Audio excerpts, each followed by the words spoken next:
Hey everybody, Henry Fernandez here. I want to talk to you about choosing transformation over stagnation.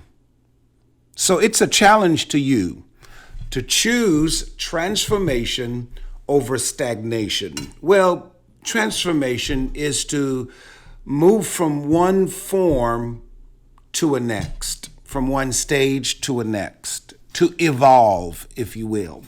Now, when we talk about stagnation, what we're talking about is a state of not flowing or moving, not having the ability to flow or to move.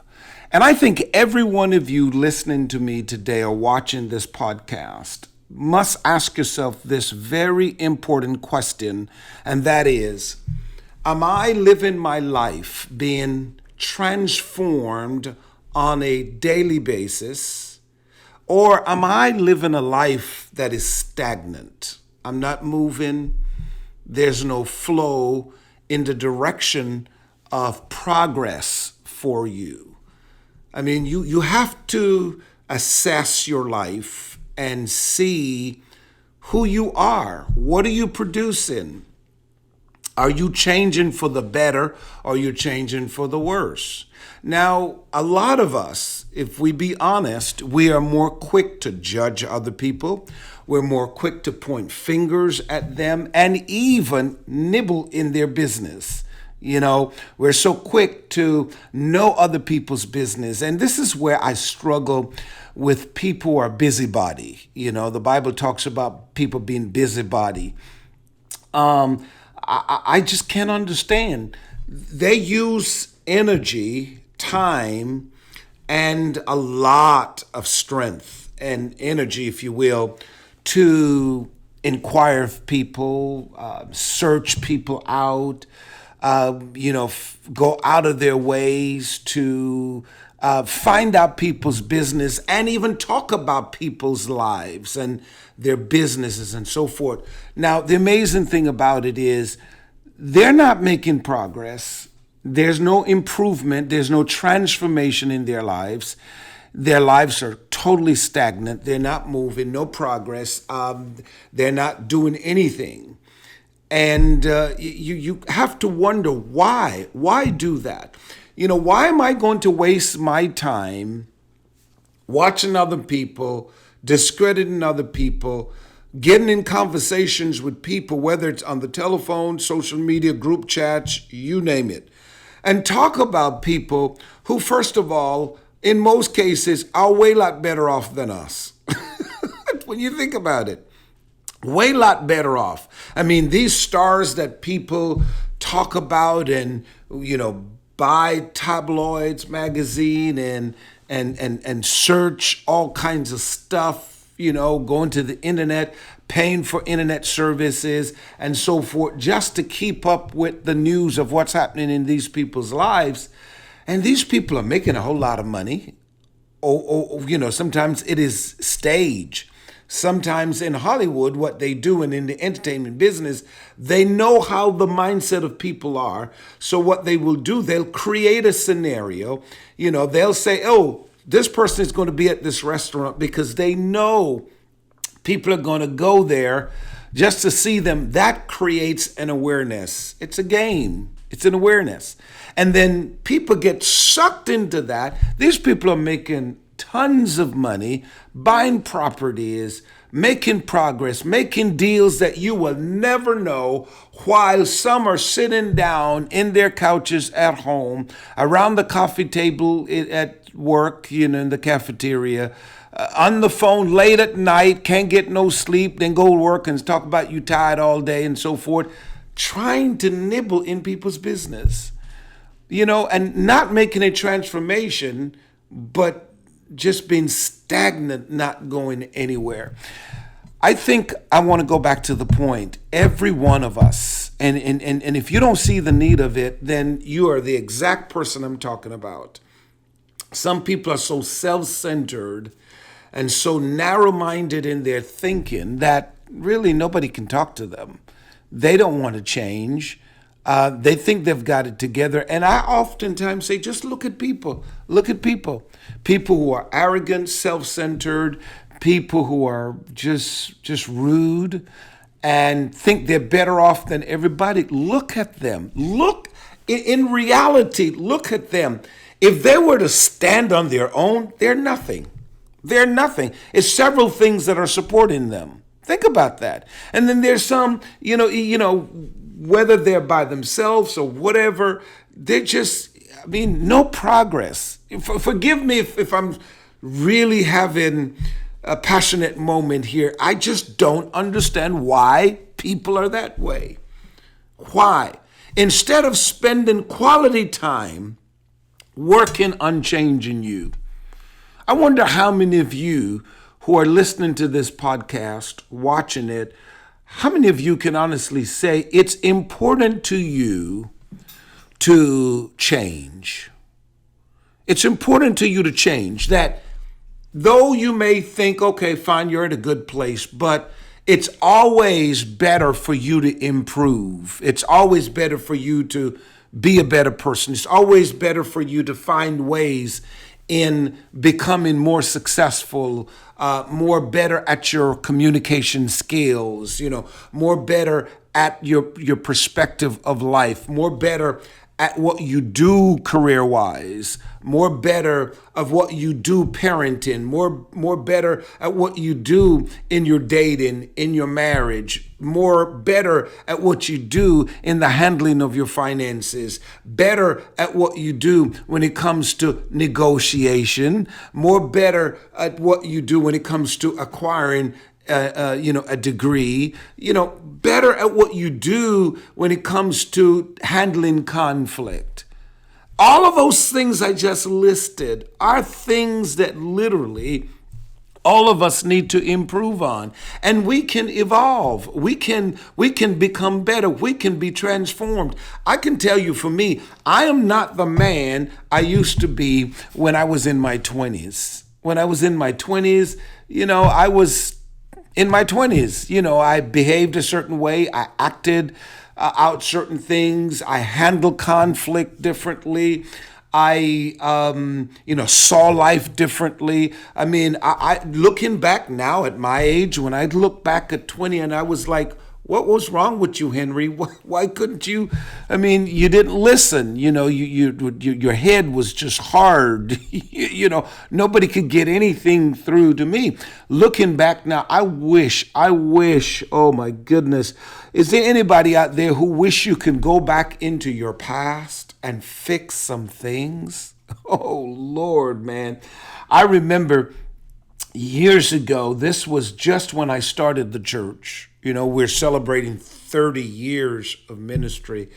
It's all because of the grace of God. Listen, I want to tell somebody here, you started something, maybe a business, you started something and you knew it was God, and it's a struggle. I'm telling you, hang in there.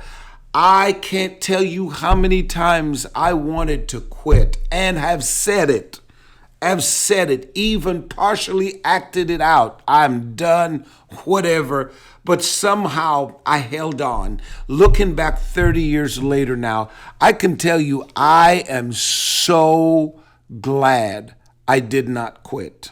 I'm so glad I did not quit. I'm glad that God kept me, that God sustained me. But I remember just when I started the church, my financial advisor sat me down. I'll never forget this. And this is going to help somebody, because I think, you're not transformed in your thinking.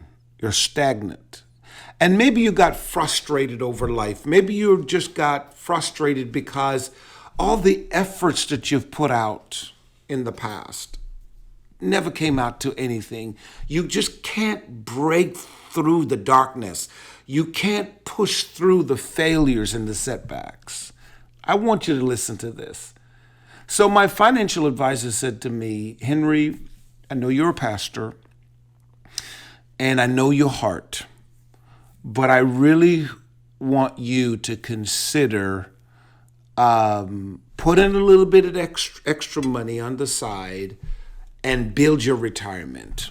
Build your retirement because, the years will go by quickly. Now, listen, this was around 28. I started the church at 27, so maybe around the age 28. I had enough sense to get insurance, but to me, again, because I had limited information and about how to plan for the future and so forth, because a lot of us, that information wasn't really passed on to us. So, we had to fish for ourselves and search through life and navigate through all of this to try to find a way to set yourself up for success. So when he said that to me, I wasn't really listening to it. My mind was not transformed, was renewed. So I kept saying to him, Greg, I don't want to hear it, man. No, I just want to get the basic life insurance. If I'm dead, then at least, my family's taken care of. I don't want to talk about that because in my mind, okay, I'm a pastor of a church. My heart is in ministry with all of me. I did it because it was no self-gain for me. If I tell you my story of how I started and the sacrifices I made, it is unbelievable. There are times I felt I was stupid, whatever.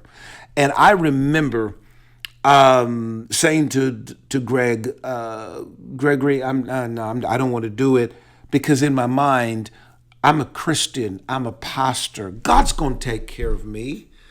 I've never seen the righteous forsaken or his seed begging bread. That was me. That was me, quoted scriptures and believed it, but didn't know how to live a balanced life. So anyway, the years went by, about 10 years went by. Listen to this, 10 years went by. And he told me a specific amount that I needed to put down. And I could at the time, afford to do that. 10 years later, he had, every year my financial advisor would meet with me and he goes through everything with me and so forth. Do you want to change anything? Do you want to improve or whatever? And he showed me, he said, Henry, remember 10 years ago, I talked to you about investing and doing this and so forth. And, you said, no, you weren't ready. And each year I would ask you at renewal time or when you and I would go to lunch or breakfast, I'd ask you and you would say, no. I just want to show you what you could have done. Now listen to this carefully. This may be a God moment for someone watching or listening. He showed me the performance of the investment had I given into it, had I opened up my heart and say, do it. Remember, it was something I was able to do because a lot of times we don't do, not because we're not able to do. It's simple because either we're not educated about the situation. We listen to all kinds of crazy stuff and people who have no signs of progress, no signs of success. Fear is another factor, why we don't do those things. But when he showed me what the performance of that investment would have yielded me 10 years later, immediately I went into depression. No, I'm not lying to you. I went into depression. I could not believe it. That day, I had a transformation in my thinking. Seriously, I was transformed. Now, some of you, it is going to take an incident. It is going to take failure. It is going to take regrets. Like in my case, it took regrets for me to have a transformation. Sometimes God will allow us to be stubborn. Hey, get this quickly. God will allow us to be stubborn and do it our way. And he will just allow us to go down that path because he knows one day we're going to end up on our knees, flat on our face, because we're going to fail. There's a story in the Bible you and I are very familiar with the prodigal. Here is this young man, young mind, thinking he knows what he's doing. He's smarter than his parents. the entitlement spirit. Give me the portion that belongs to me. Now, of course, back in those days, it was the tradition that the father would leave an inheritance for his children. So he was very fully aware of that. Notice, he didn't come and say to the father, okay, Dad, thank you for all you've done for me. I really appreciate it over the years, and I don't want to be ungrateful. But I think, I'm grown now, and I think I really want to leave and go and find my own path in life and do my own thing right now. So would you work with me, Dad? Is it okay for me to take that portion? And could you give me some advice what to do? I know for a young man, that's a lot of money. And, you've been out there before, been there, done that. You got a t-shirt to show for it. Just show me. Talk to me what to expect. So I do not go through the same pitfalls you had. No, he didn't do that. He went on his own. Went out there with his money, did his thing, and you know the story. Ended up in the pig's pen to the point where the Bible says he came to himself. In other words, he had a transformation. And I'm telling you, your life will not drastically change until you have a come into yourself moment. You heard me correctly. Until you have a come into yourself moment, a moment when you come to your senses and you say, wait a minute, this is not right. Wait a minute, I can do better than this. Wait a minute, this is not taking me in the right direction. Wait a minute, man, I can't keep going down this path. I can't let in my life be a circle. In other words, wherever I started, eventually I will end up right back there. I have to change. It's a transformation. I don't want to be stagnant. I cannot afford to allow myself to be stagnant. I have to be a person of progress. See, I came to myself. I came to my senses that day when he showed me where I could have been. Now, watch this. I knew I could not change the years that was behind me. And I want to talk to you today. Many of you have your list of things. If you could go back into your past, there's a whole lot of stuff. Unfortunately, you cannot change those things. And to be honest with you, to this day, I still talk about it. I wish to God I could go back into my past and fix that situation. I wish that God would just give me a second chance, bring me back to that first time when he showed it to me. Oh my God, I would have a lot of money, man. And I know for some of you religious people, maybe you got turned off with somebody of faith, of the Christian faith, who just said, I would have had a lot of money if I'd used wisdom, because some of you are so religious that you're saying, well, see, that's why I don't like these people and these leaders. It's all about money, because I hear it all the time. And, let's be fair. There's some people that's all their goal. But I'm telling you, just because I wish that I had enough resources, enough money, doesn't make me lesser than a Christian. In fact, I'm going to tell you something. I am just sick and tired of us Christians hanging on to a religion that says you ought to be poor, simple, and that's a sign of humility and righteousness. That is a lie. That is a lie. That is an absolute lie.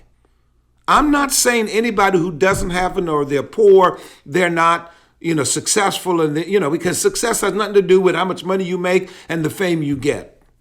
That's not it. But I will tell you this, having more money and resources sets you up and puts you in a better position to be a blessing, to help people who are less fortunate, to help yourself, to help your family. And I tell you what, it will turn your world, if you use it wisely, it will turn your world around.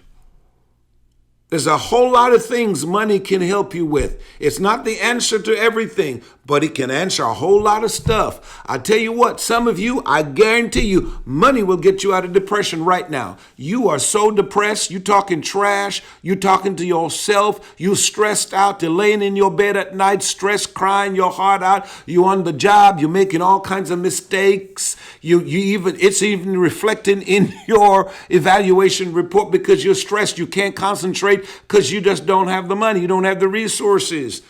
It has created a medical situation for you because now you have hypertension, all these things, you're stressed, other sicknesses are upon you. And the worst part about it, it is even changing, transforming your image. You don't look happy. You look miserable. Everything about you, you internalize things. And then you don't trust nobody because it's not that they did you something or whatever, something that was wrong. It's just that you were stressed because you just don't have it. Think about it. You don't have it. And therefore, when you don't have it and you're stressed, you snap at anybody who's successful. If they've got money, you just pass all kinds of comments and you hate people for no reason because you know what? Your back is against the wall and you are stressed. I don't want to live that kind of life, man. No. I believe that you live for the glory of God, you honor God, but I also believe that you can be transformed by the renewing of your mind, having the ability to say, God, I'm tired of this. Okay, what lessons did I not learn back then? Teach me again, God. I can't go back in the past. Like I said, I can't go back and change that. But I made a decision that day and I says, okay, from this day forward, sign me up. Sign me up. It was a turning point for me. I will not be stagnant anymore because 10 years went by and nothing changed in a positive way in my finances. Nothing. Nothing was really heading in the direction that it should have. So I made a decision. So right now you have a choice to make a decision. Right now, as you're watching and listening to the podcast, you have to make a decision. You have to say, well, okay, is what Henry's saying making sense? Or do you have an issue with Henry? Or do you have allowed past hurt to cause you to shut everybody else out, don't want to listen to them? Are you so self-centered and watch this, satisfied, watch this, with your failures, your lack, your inability to make progress, that you don't want to make an effort to say, I got to do better. I got to change. I got to transform myself. I got to be better. I hope you're like me or even do better than me. I made the decision that day. I want to transform my life. And it's been now more than 20 years, a little over 20 years, I think. Yeah, 20 years, call it, that I've been in that plan. And thank you, Jesus. Thank you, Jesus. Perhaps somebody's listening to this. Your job offered you some type of investment plan. But for whatever reason, because of lack of education, meaning being informed about things, you listen to all these people. Like I said, let me tell you something. I'm telling you, I am only listening to people who have a proven track record. I am sorry. I don't listen to people who just run their mouth. Because some people, they are gifted. They got a sweet mouth. Sweet mouth. Charming personality. I don't listen to them people no more. I associate myself with people who I believe have made progress in their lives. People who, when they talk, it's making sense. Because I want to transform my life, right? I used to hang with people sometimes, when you get out of their presence, you're kind of like, oh God, they're toxic, man. But I kept allowing them to be in my space. And gradually I had to cut them off. One of the things I've discovered over the years is, and I've said this over and over, and I have to repeat it for some of you who are not aware of what I said. Success is a journey. Number one, success is a journey. but it's also a lonely journey. I'm telling you, ask anybody who is gaining success and gaining momentum, they'll tell you eventually people who started out with them, who joined them along the way, won't finish with them. You have to learn, my friends, to transform your thinking and don't take things personal. I've discovered that you have to know that people come in seasons. It took me a long time, especially because of my heart. You know, if anybody know me, and some of you are like me, man, my heart, the purest you can get. I mean, I am authentic as you can get. I don't want to be anybody else. I'm not trying to portray to be anybody else. I'm just going to do me. Let's put it that way. And that can be dangerous because subtle people can try to, use that to their advantage. But if you have wisdom, you can outsmart them. But I can tell you, man, there are people that to this day I still mourn over the fact that they're not still in my life. Let's put it that way. That they're not what I thought they would have been. Think about that. And I know you've got people who have disappointed you too. And perhaps people will say the same thing about me. They'll say the same thing about you. That, yeah, you also disappointed people because you weren't what they thought you were and so forth. And all of us can put blame on people and so forth. But until you transform your thinking, because anytime you think one-sided, it's all about you. It's all about your feelings. It's all about your progress. It's all about your gain. Then, my friends, your life will be stagnant, will be completely stagnant. And I'm just asking you, while you're driving to work, listening to the podcast, while you're at your desk, you're working, you're on your lunch break, you're at home, you just dropped the kids off, you're heading to Walmart, Target, you know what you're doing right now. You're traveling. I want you to consider this. What's more important to you, transformation or stagnation? What's better for you in this season of your life? Do you want to transform to become better? Do you see that you have a better opportunity now to be successful, that the world is before you and opportunities are there? It's a year of discoveries. And you want to discover what God has for you, whatever it is. Transformation in your thinking of what you think about love and intimacy and relationships and marriage. Think about that. I recently spoke to a woman. I've been counseling her and her husband for a period of time, and the relationship was it was all over the place. And it's so amazing. At one point, she did not want the relationship. She was frustrated over her husband's actions and everything like that. But in talking with her, I knew her heart. I knew that she was just going from frustration. And this is where you got to be careful. Life and the experiences of life will cause you to get bitter and not better. And in your bitterness, you're not understanding that the journey you took was to perfect you and get you better, to make you greater. But instead, you got so bitter that you forfeited what was a blessing.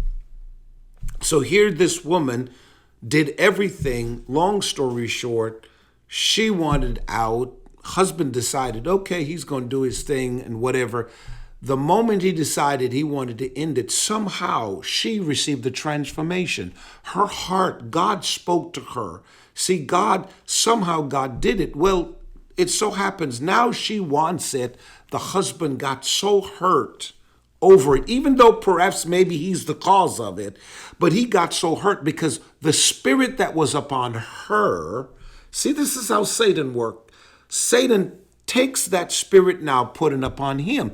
So as long as the two don't come in agreement, then that's it. It's open field for the devil, right? It's stagnation. He's just going through the motion and so forth. So if you want to transform your life and maybe you're dating someone, you have to ask yourself the question, is transformation important to you? You work on you. I understand you're quick, but she or he. No. Why don't you say to yourself, Lord, create in me a clean heart. That's the prayer of David. And renew in me a right spirit, because our spirits can be off at times. God, give me wisdom. Change me. Maybe I'm not seeing what that person is seeing in me and my ways and my attitude. So Lord, help me. Because at the end of the day, I may mentally think, I don't need them. I can do all bad all by myself. I can be by myself. I don't need a man. I don't need a woman. We say all of that stuff, but ain't nobody in your room at night figuring out the struggles you're going through, the mental stress you have sometimes. When you see a couple, and some people, when their relationships are south and going bad, and they see other couple, instead of rejoicing, they're so bitter that, that's a fake. No, why? Because you don't. Here's the problem. Because what you see is what you should have, but you don't have enough sense to say that if they can do that too, you can do it too, because you're not transformed. Stagnant. In your marriage, if you're stagnant, you got to be transformed. You got to choose transformation. Parenting. You don't have to parent your kids in frustration. You don't have to do it like how your forefathers did it, My parents had a different style of training us and so forth. And don't let me go there. Do not let me go there. So when I had my kids, I decided I'm not going to do that. I'm not going to do that. I don't have to beat the devil out of my child for my child to hear me. Once I let my children know, these are the ground rules, you break them, blah, blah, and so forth. That's why I established some rules, and I stuck to it. And thank God, thank God. I was telling someone this the other day. I got two boys, 18 and 20. And I have to tell you, I'm not bragging, just please celebrate me for a moment. I'm telling you, no drama, no disrespect. Great, they do great in school, no bad company, nothing. Now, I'm not saying they're saints now. Come on now, because my parents thought I was a saint. Come on now. Your parents probably thought you were a saint, but you know what you do behind closed doors and so forth.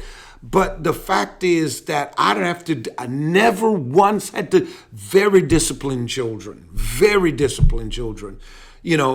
I chose to transform my thinking when it comes to parenting and do it a different way, and I got a different result, right? Think about that. Your finances, transformation over stagnation. Now, if you're okay with your money, you're okay financially, you don't think you've made mistakes, you don't think you need improvement, you don't think you need somebody to advise you, because obviously, I don't want nobody to know my business. That's what a lot of people say. And so forth. You broke. Everybody know you broke. Everybody can see that. You know you broke. Your spirits know you broke. The dogs know you broke. The walls know you broke. Down to your car know you broke. Your car, every morning you go to crank it, your car said, hey, I need some gas. How long you going to be driving this on E? And so for everybody know that. Just say to yourself, Lord, let me change the way I see this. Let me change the way I handle money. Let me do it your way. And if you don't know God's way, you haven't been in church to hear it, even though you may be turned off by it, then go search the scripture for yourself. You search the internet for everything else. You search your phone, your tablets, your iPad for everything else. Search the Word of God for the answers that you need. So I'll leave you with this. Choose transformation over stagnation. Hopefully you were blessed by today's podcast. Please, as always, I covet your comments. If this podcast today did something to you, do not continue doing what you're doing without saying, Henry, this was good. I needed this. And maybe you disagree. Henry, I don't like this. That was not true. Okay, fine. Fine. I have thick skin. I can handle that. As long as you do it with respect and so forth, and you're not doing it with a motive not to help and to improve me, then fine, don't do it. But please let me know. And thank you again.